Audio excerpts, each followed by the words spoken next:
প্রিয় শিক্ষার্থীগণ, আমন্ত্রণ জানাচ্ছি টঙ্গী সরকারি কলেজ বাংলা বিভাগের পক্ষ থেকে অনলাইন ভিডিও ক্লাসে।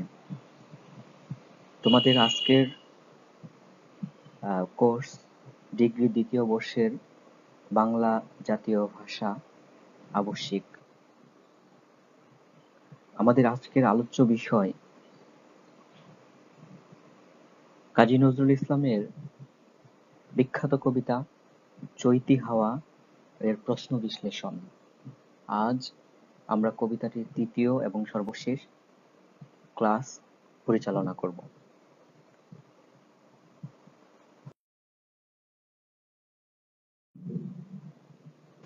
শিক্ষার্থীগণ,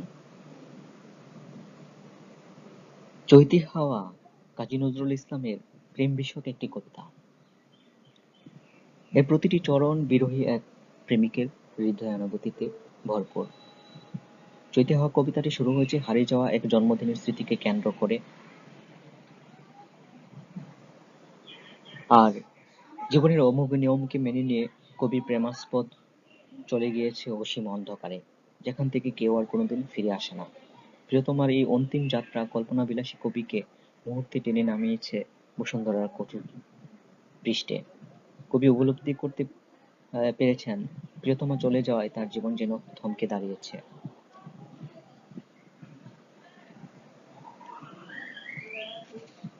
প্রিয়তমার শোকস্মৃতিগুলো অনবরত ধেয়ে চলেছে কবির পিছু পিছু, আর সেই বিরহ যন্ত্রণায় কবি খুঁজে ফিরছেন তার প্রিয় মানুষটিকে। কবির ভিতরে বাস্তবতা জানে যে তার প্রিয়তমাকে আর খুঁজে পাওয়া সম্ভব নয়, কিন্তু তার ভেতরের প্রেমিক সত্তা এই নির্মম সত্যটি কিন্তু মানতে পারেনি। সে প্রতিনিয়তই কবিকে পরিচিত করেছে প্রিয়তমার সান্নিধ্য লাভের জন্য। কবি তার প্রিয় মানুষকে হারিয়ে ব্যথাতুর, বেদনায় জর্জরিত।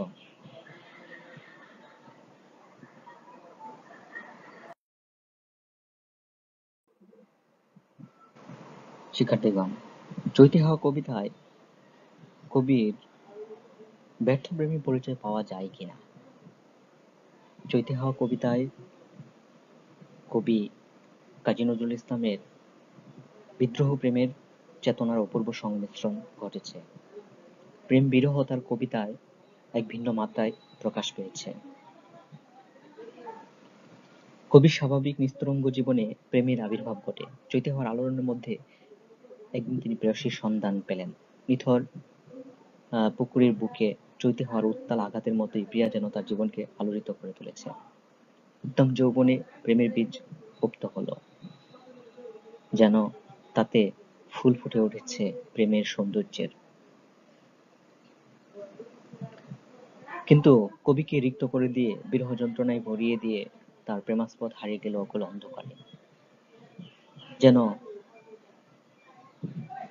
বিশাল ভালোবাসার সাগর থেকে পূজারিনী যেমন সতেজ পুষ্প ছিন্ন করে দেবতার পদপ্রান্তে অঞ্জলি দেয়, তেমনি কবির প্রিয়তমাকে কেড়ে নিয়ে গেছে অদৃশ্য এক পূজারিনীর হাত। প্রকৃত অর্থে বিরহের মধ্য দিয়েই প্রেম পূর্ণতা লাভ করতে পারে। প্রেমের কেবল বিরহ এলেই যে তার স্বরূপ বা প্রকৃত প্রেমের স্বরূপ গভীরভাবে উপলব্ধি করা যায়, কবির অবস্থাও তেমনি উপলব্ধি হয়। চৈতি হাওয়া কবিতায় তাই কবি বলেন, শূন্য ছিল নিতল দিঘির শীতল কালো জল, কেন তুমি ফুটলে সেথা ব্যথার নীলোৎপল। চৈতি হাওয়া কবিতায় বিরহ যন্ত্রণায় পিষ্ট হয়ে প্রিয়তমার কাছে যে অনুযোগ, তা এই উক্তির মধ্য দিয়ে যেন প্রকাশ পায়। শিক্ষার্থীগণ, চৈতি হাওয়া কবিতায়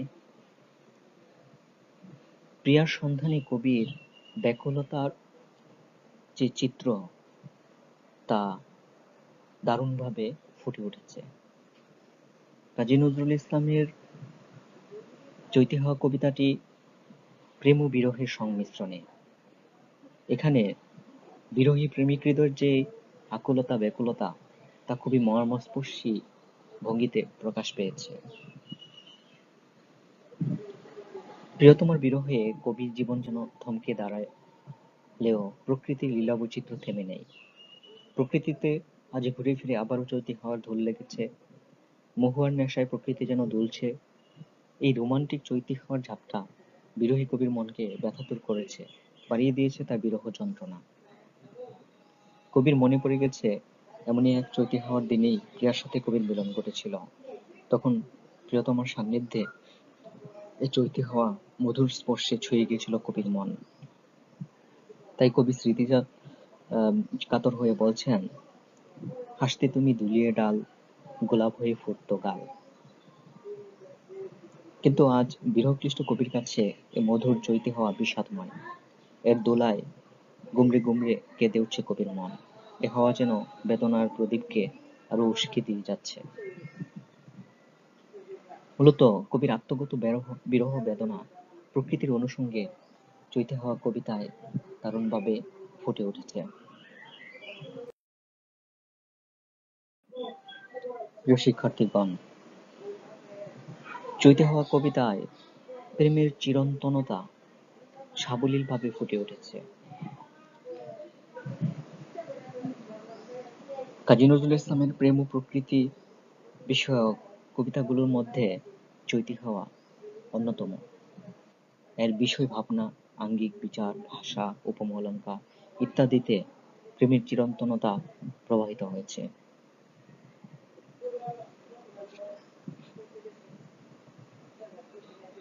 জাগতিক সকল জ্ঞান হারিয়ে কবি বিভোর প্রেমসুধা পানে।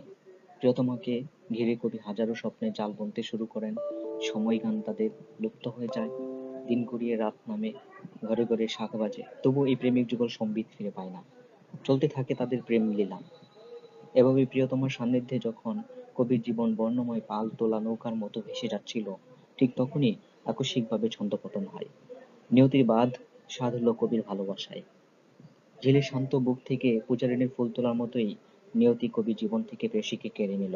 কবির মতে দেবতার পদতলে লুটিয়ে থাকা উপাচারের মতোই প্রিয়তমাকে অদৃশ্য কোনো দেবতার পদতলে অঞ্জলি দেওয়ার জন্য নিষ্ঠুর মৃত্যু তাকে কেড়ে নিয়েছে।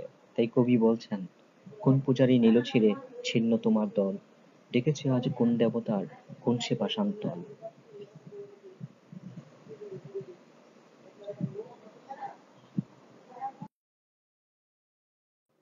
শিক্ষার্থীগণ, কাজী নজরুল ইসলাম তার কবিতাকে কখনো নির্যাতনের হাতিয়ার হিসেবে ব্যবহার করেছেন, আবার কখনো প্রেমিক হৃদয়ের একান্ত অনুভূতি প্রকাশের মাধ্যম হিসাবে উপস্থাপন করেছেন।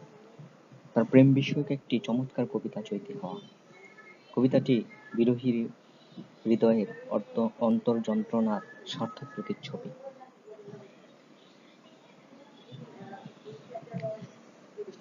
কবি তার প্রিয়তমাকে নিয়ে কল্পনার শত শত ফানুস উড়িয়েছিলেন, কিন্তু সেসব পূর্ণতা পায়নি।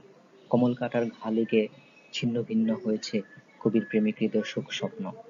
কবি জীবনের ভেলা আজ অকুলে ভাসছে, তার তীর কোথায় কবিতা নিজেও জানেন না। তাই কবি বিরহ যাতনাকেই বরণ করে বেঁচে থাকতে চেয়েছেন। কবি বলেছেন, কমল কাঁটার ঘা লেগেছে মর্মমূলে মোর, বক্ষে আমার দুলে আঁখি স্বপ্নরে হারল।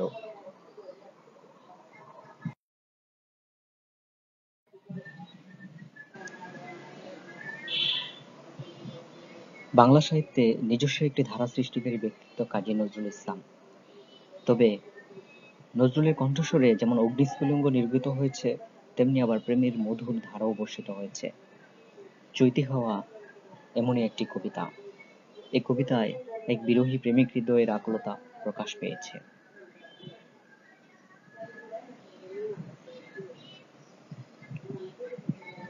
স্বস্তিহীন শান্তিহীন জীবনে নিরন্তর এক ক্লান্তি এসে গ্রাস করে কবিকে। তাই ক্ষণে ক্ষণে সুখস্মৃতি প্রিয়তমার মুখ মনে করিয়ে দেয়। তখন আরো বেশি বেদনার মেঘ জমে ওঠে কবির হৃদয়ে। যে কবি মন দিঘির শান্ত জলের মতো স্থির ছিল, আজ তা অশান্ত হয়ে উঠেছে বিচ্ছেদ ব্যথায়। তার নিটোল হৃদয়ে প্রিয়তমা আজ বেদনার শিকড় গেড়ে নীলোৎপল হয়ে ফুটে আসছে। কবিতায় জীবনতরীর মাঝি হয়ে ঘাটে ঘাটে খুঁজে বেড়াচ্ছেন তার প্রেয়সীকে, কিন্তু তাকে আর ফিরে পাওয়া সম্ভব নয়। কেবল তার সুখ স্মৃতিগুলো রোমন্থন করা ছাড়া কবির সামনে আর কোনো পথ নেই। তাই তিনি তার প্রিয়তমার সান্নিধ্যে কাটানো সুখ স্মৃতিগুলো রোমন্থন প্রসঙ্গে বলছেন, তরি আমার কোন কিনারায়, পাইনি খুঁজে কুল, শরণ পাড়ের গন্ধ পাঠায় কমলা লেবুর ফুল।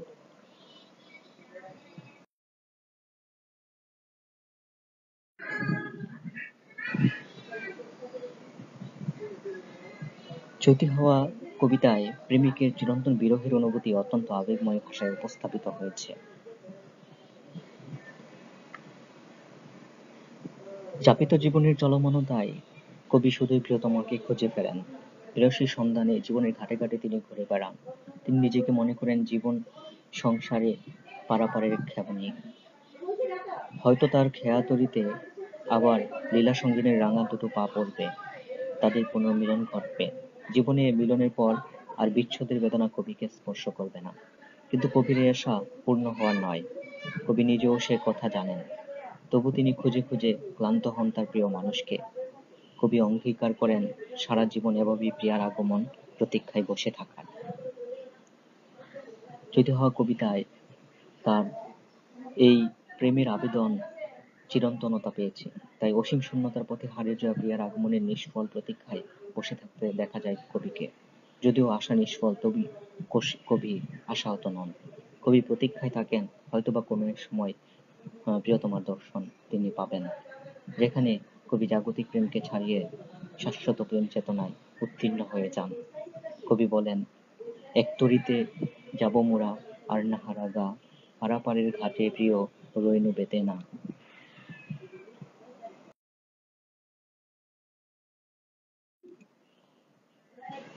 চৈতি হওয়া কবিতাটি মূলত স্মৃতি রোমন্থনধর্মী কবিতা। কবি এ কবিতায় অতীতচারী রোমান্টিক কবি হিসেবে আবির্ভূত হয়েছেন। হারানো প্রিয়ার বিরহে অধীর কবির মানসপটে জাগ্রত সুখ-স্মৃতিগুলোর পারম্পর্যহীন প্রকাশ ঘটেছে এ কবিতায়। রোমান্টিক কবি ভালোবাসার উপহার হিসাবে প্রিয়তমার খোঁপায় গুঁজে দিতেন চাঁপা ফুল। আনন্দে লীলাসঙ্গিনীর জোড়া ভ্রু উড়ু উড়ু করত। দিন গড়িয়ে রাত নামত, ঘরে ঘরে বাজত শঙ্খধ্বনি, তবু যেন প্রেমিক যুগল সম্বিত ফিরে পেত না। কিন্তু এসবই অতীত। কালের নির্মম পরিহাসে ছিন্ন হয়ে গেছে প্রেমের যুগল। আজ সে প্রিয়া অসীমের মধ্যে হারিয়ে গেছে। চৈতি হওয়া শুধু কবির বিরহই বাড়িয়ে দিয়েছে। বিরহী কবি তাই বেদনাদগ্ধ হৃদয়ে প্রিয় মানুষটির জন্মদিনে তাদের সুখ স্মৃতিগুলো রোমন্থন করছেন। এখানেই রোমান্টিক কবি অতীতচারী হয়ে বর্তমানের দুঃখকেই কেবল ফেনিয়ে তুলছেন। কবি বলছেন, পড়ছে মনে টগর চাপা, বেলি চামেলি জুই, মধুপ দেখে যাদের শাখা, আপনি যে তো হই।